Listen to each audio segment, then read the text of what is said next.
Well, this definitely won't cause a big debate. Cody Rhodes, we all know, finished his story at WrestleMania 41. But has the aftermath been rewarding? We all wanted Cody to win, but has this reign lived up to its very high expectations? I'm Ace from Shockwave Sports, and let's dive into Cody's title reign so far and answer the question, is it underwhelming? Most recently, Cody Rhodes defeated Gunther at Crown Jewel, becoming the Crown Jewel Champion, a championship trophy that shows who the best of the best is between the two world champions on Raw and SmackDown. It got me thinking about Cody's reign so far. Now, is it fair to compare the last couple of months of WWE to a WrestleMania build-up? Not really. Pretty much no matter what, we will always be way more invested in a Mania storyline.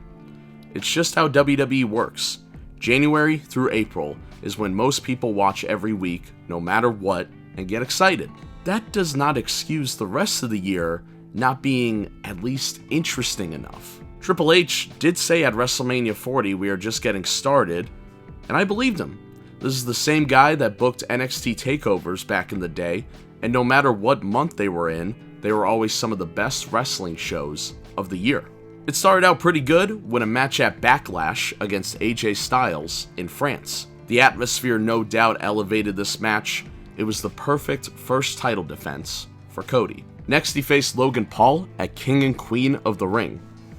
To be honest, I feel like they rushed this one. They should have had waited for Paul to drop the US title, because I could potentially see the biggest heel in not only WWE, but on social media, winning the title. Imagine the heat, brother. Next, he faced AJ Styles again. Okay, they did a whole Mark Henry fake retirement segment, which was fun, and the two had an I Quit match at Clash at the Castle. Almost no matter what, you were going to have a solid match with Styles, but at this point, we all pretty much knew AJ Styles was just there to put over Cody Rhodes. So far, it's a fine title reign if you ask me, but this is where things get a little wonky. Solo Sikoa has now aggressively taken the mantle of Tribal Chief.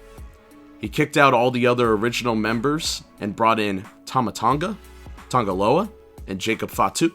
With the help of his friends Randy Orton and Kevin Owens, Cody Rhodes will face off against the Bloodline at Money in the Bank.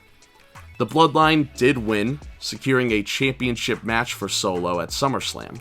Once again, let's be honest, this all happened just so we can have an epic return for Roman Reigns at SummerSlam. This is more of a Bloodline problem than a Cody problem, but no one thought that Solo could possibly win the WWE Championship. To me, SummerSlam will always be the second biggest show of the year. I think they should have had a challenger with a little more believability. And this kind of continues with Cody's next title defense against Kevin Owens at Bash at Berlin. The storyline was the whole good guy gives the other good guy a title shot because he deserves it, which has kind of worked in the past, but very rarely doesn't usually get enough heat for a big title match.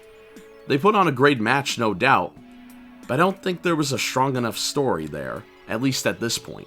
Cody at this point is juggling between storylines because he once again defended his title against Solo Sikoa on an episode of SmackDown. And then at the Bad Blood PLE, him and Roman Reigns teamed up against the Bloodline, which only main evented the show because The Rock made an appearance, which we have not seen The Rock since. That leads us right into Crown Jewel, where him and Gunther faced off for pretty much a trophy. 2 PLEs in a row, Cody Rhodes has not defended his world championship. I thought he would do another match against Kevin Owens, but it seems now Kevin Owens is in a long-term storyline with Randy Orton. So it seems for Survivor Series War Games, Cody Rhodes having a title defense is in doubt. This is where I personally start to get a little frustrated. Yes, you have had superstars like Brock Lesnar and Roman Reigns not defend their titles for sometimes months on end, but they are heels. Of course a heel would avoid a title match.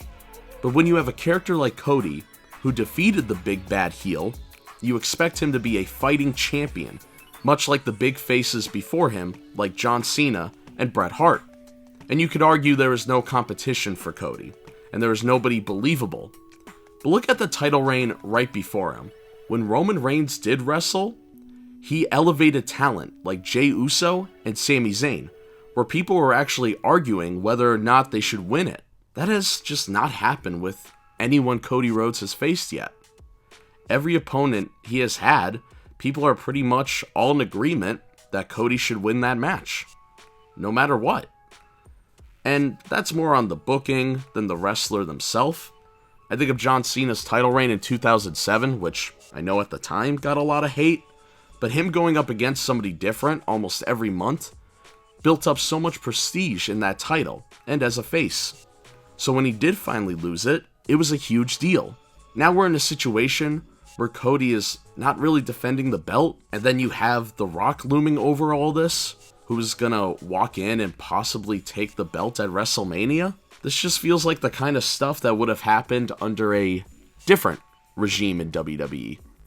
I don't want to be overcritical, but I would expect the guy who booked NXT at its peak can now elevate talent on the main roster. But for some people, that doesn't seem to be the case lately.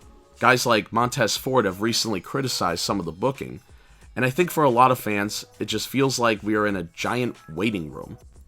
I don't want to feel like I'm at the DMV when I'm watching pro wrestling. It's supposed to be one of the most unpredictable forms of entertainment. Some of our most famous memories of wrestling is events that happened when you least expect it. Yes, WrestleMania 40 was very predictable, but it's the outcome we all wanted. We were satisfied. But you can't do that structured story every time.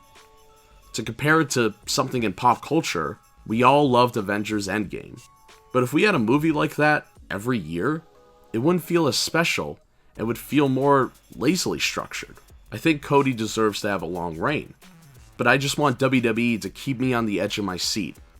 As we gear towards Mania, I think it will be more fun if we had a little doubt if Cody was going to walk into that show as champion. I do have confidence they could turn this around as we get closer to the Royal Rumble. WWE is a universe, and we need to constantly expand it and not keep worrying about one man's story.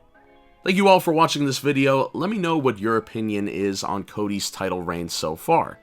And check out our WWE 2K24 series.